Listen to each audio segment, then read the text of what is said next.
இட்லி எப்பா இட்லி போட்ட சமான எவ்வளவு பெரிய பூகம் வந்தாலும் சரிடா நீ ஒரு ஆள் எஸ்கேப் ஆயிருப்பா.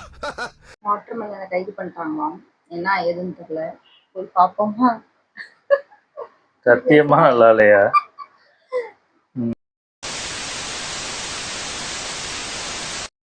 ஓகே, நீங்க என்ன வீடியோ பார்க்க போறோம்னா மிஸ்டர் கே கல்பனாசாமி உங்க சேனல் தான் பார்க்க போறோம். ரீசெண்டா போட்ட வீடியோ தான் பார்க்க போறோம். பார்க்கலாமா? நானும் என்ன சொல்றது, இதை பத்தி பேச வேணாம்னு பார்த்தா தலைவன் மாசம் ஒரு கண்ணு கொடுத்துடுறாங்க. தர்பூசணி கூட வெயில் காலம் தான் சீசனு, இந்த எல்லா சீசனும் வந்து பண்ணி இந்த பேச வைக்கா இருந்தாலும் என்னென்னமோ பண்ணிட்டு இருந்தாரு, கேள்விப்பட்டேன். அரெஸ்ட் பண்ணாங்க, கைது பண்ணிட்டீங்க. தர்பூசணி கைது பண்ணி உள்ள வச்சு போட்டீங்க. சும்மா இருக்கணும். ஸோ ஏன் கொஞ்சம் உள்ள போட்டாங்க, என்ன ஆச்சு அப்படின்றத கொஞ்சம் ஜாலியாக ஃபன்னாக கடந்து நிலத்திலேயே பார்க்கலாம். நான் லைக் பண்ணிங்க, சப்ஸ்கிரைப் பண்ணிங்க. ஓராட்ட சேவையில் போயிடலாம். நான் கதன் சார் டேட்டு கதசாமி. முன்னாடியே அரெஸ்ட் பண்ணிருக்கீங்க. அதான் வாட்டர் மெலனை போச்சு உள்ள போட்டாங்க. ஏன் உள்ள போட்டாங்க, என்ன காரணம்? புதுசா தலைவர் சிலிம்சம் பண்ணிட்டானா கேட்டீங்கன்னா அதான் இல்ல. தலைவர் வந்து சில மாதங்களுக்கு முன்னாடி பண்ண விட்டுகுற தொட்டகுறை தான் தாங்க தேடி தொட்டு.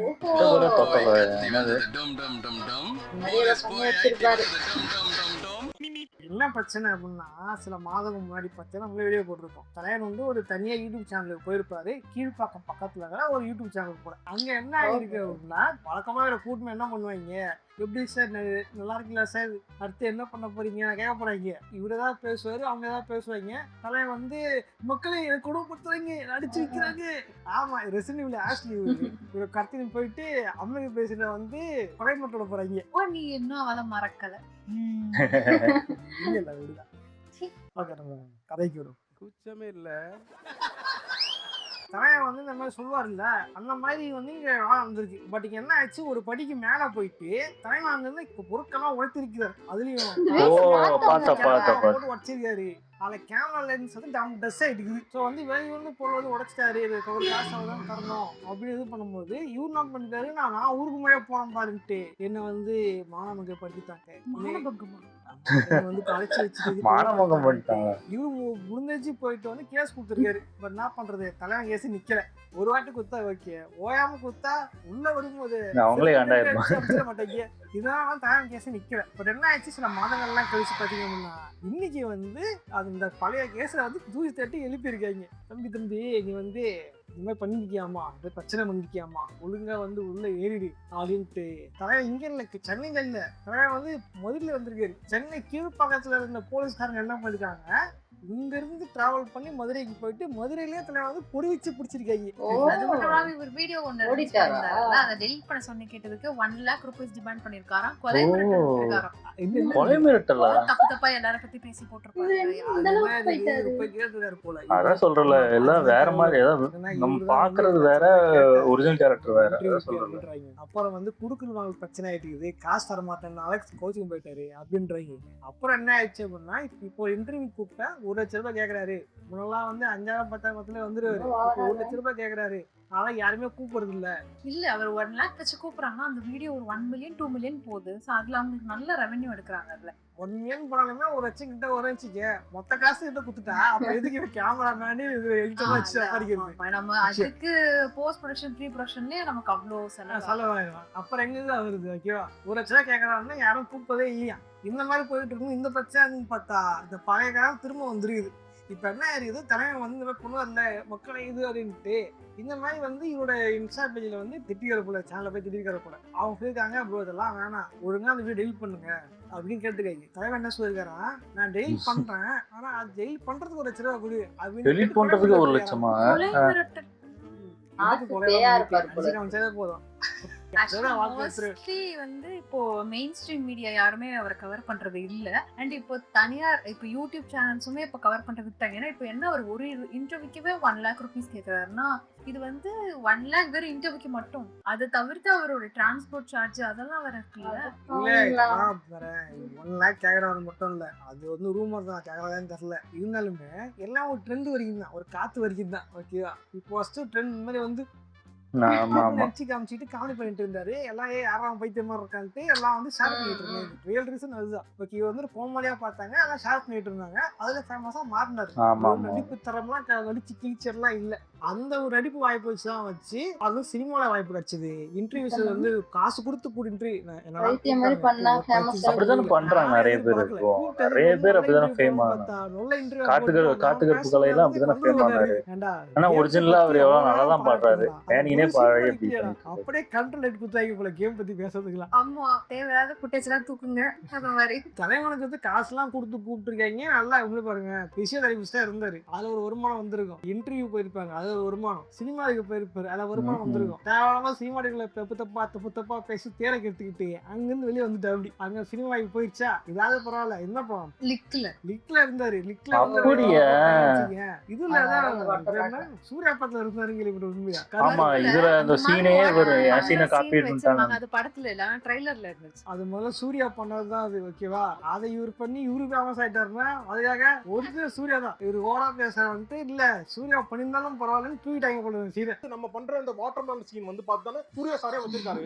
சூர்யா ரிலீஸ் ஆகல, அப்படியே கண்ட்ரோல் கில்ட் பண்ணிட்டே போல இருக்குது. அப்ப என்ன தலைவன் வந்து ஹேட் ரேட் அப்படி ஃபர்ஸ்ட் இந்த அன்பு வந்து வேற மாதிரி, ஹேட் ரேட் வந்து ஓவரா போயிருச்சு. அதுக்கப்புறம் என்ன ஆயிருக்கு அப்படின்னா இது அப்படியே விட்டுருலாம். நான் இது மாதிரி நெக்லா பேசினாரு, தாவன் ஜாதி இதுன்னு பேசினாரு, எல்லாம் பல பேர் காண்டு ஆகி போச்சு. அதோட ஆகிறாச்சு, எல்லாம் ரிப்போர்ட் அடிச்சு அவரோட இன்ஸ்டாகிராம் தூக்கிட்டாங்க. ஐடியா நினைச்சிட்டு அப்பா அதோட ஒளிஞ்சுரு அப்பா அப்படின்னு நினைச்சிட்டு இருக்கும் பொழுது புது ஐடி ஆரம்பிச்சாரு. புது ஐடி ஆரம்பிச்சதோ பேசிட்டு இருந்தாரு. அப்படியே விட்டுருந்தா இப்போ ஒரு காணாம போயிட்டார் இல்லையா, அதெல்லாம் காணாம போயிருந்திருப்பாரு. இந்த விஜய் டிவி தேவலாம உள்ள கூப்பிட்டு அவர் ஃபேமஸ் ஆகி கூப்பிட்டு அது ஒரு கேஸ் ஆச்சுல்ல, மாக்காப்பா இன்னைக்கு போய் அவர் எல்லாம் போலீஸ் ஸ்டேஷன் நிக்கிறாங்க. இது மாதிரி கர்மம் பிடிச்சவனுங்க எல்லாம் வந்து பார்த்தனா விஜய் டிவி தான்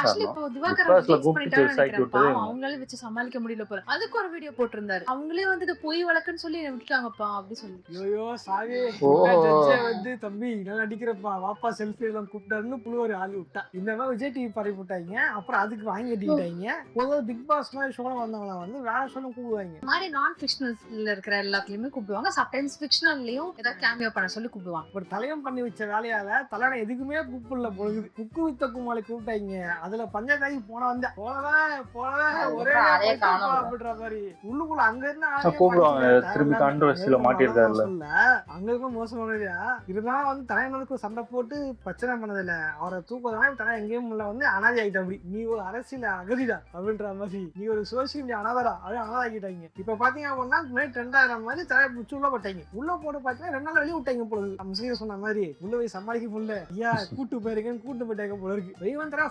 மக்களே இது குய் வழக்கு மக்களே என்ன வந்து ஏமாத்தாங்க எல்லாரும். மதுரையில இருக்கும்போது இங்க இருந்து கூட்டு போட்டு காவல்துறையில வந்தாங்க. இங்க இருந்து கைது பண்ணி கூட்டு போனாங்க. கோர்ட்ல அடக்கி விட்டாங்க. வீடியோ போட்டிருப்போம். அப்படி தெரிஞ்சு தப்பு பண்ணலன்னு விட்டுட்டாங்க. போலீஸ்க்கு போன் பண்ணி இருக்க கூடாது. காக்கி சட்டை போட்ட காவல்துறை பதில் வெள்ள சட்டை போட்ட ஹாஸ்பிட்டல்காரன் தூக்கி போயிட்டாங்கண்ணா. இதேத்துக்கு பார்த்தே நிம்மதியா இருந்திருக்கும். நம்மளை விட எவனை ஹாப்பியா இருக்க ஏதோ புரியுங்களா இல்லையோ போன புரியும் தரையில டம்மான்னு உடைச்சிட்டு இருக்கோம். அப்பதான் பல நிம்மதியா இருந்திருக்கும். இந்த டிடிஎஃப் வாசனுக்குலாம் வந்து லைசன்ஸ் எல்லாம் கேன்சல் பண்ணாங்கல்ல, அது மாதிரி இவருக்கு மொபைல் கேன்சல் பண்றோம். அப்படியே சட்டத்தை வாட்டர்மேன் வெளியே வந்துட்டாரு போல. வந்துட்டு என்ன பண்ண போறது தெரியல. பொறுத்திருந்து பாப்போம்ல நான் தந்தாவே நடக்க போகுது அப்படின்ட்டு. இதுதான் நீ சப்பாயிட்டடா ஆனா சவுடால விடுறேன் அப்படின்ற மாதிரி தயார் சப்பையாயிட்டாரு. இப்ப யாரும் கண்டுக்கிறது இல்லை. இப்படி வந்து ஜிபி முத்து ஆத்துல ஓஹோன்னு இருந்து இப்ப காணாம போயிட்டாரோ அந்த மாதிரிதான் இப்ப இவரும் ஆயிட்டாரு. ஜிபி முத்துவும் பிக் பாஸ் வந்தாரு. ஜிபி முத்து வந்து நல்லபடியா போனாரு. பட் அவருக்கே நிலைமை இவரெல்லாம் ஏமாத்துறோம். ஜிபி முத்தோட ஆயிரக்கெல்லாம் கொஞ்சம் இருந்துச்சு சோசியல் மீடியால. இப்போ ஜிபி முத்தை யாரும் கண்டுக்கிறா? யாரும் கண்டுக்கிறதே இல்லை. அவரும் புதுசாக காண போட்டு இருந்தாரு, பார்சல் பிரிக்கிறது இது பண்றதுன்ட்டு. இப்போ மொத்தமா அவன் காணாம போயிடுச்சு. எந்த நியூஸ்ல பாக்குறதும் இல்ல. அவருக்கு ஃபேமஸும் இல்ல. இப்ப அடுத்து வேற யாராவது தேடுவாங்க கோமலியா கலாய்க்கிறதுக்கு. அப்புறம் அவங்க வச்சு இது பண்ணுவாங்க. ஸோ ப்ளீஸ் இது மாதிரி திவாகர் மாதிரியான ஆட்களை வந்து என்டர்டெயின் பண்ணாதீங்க.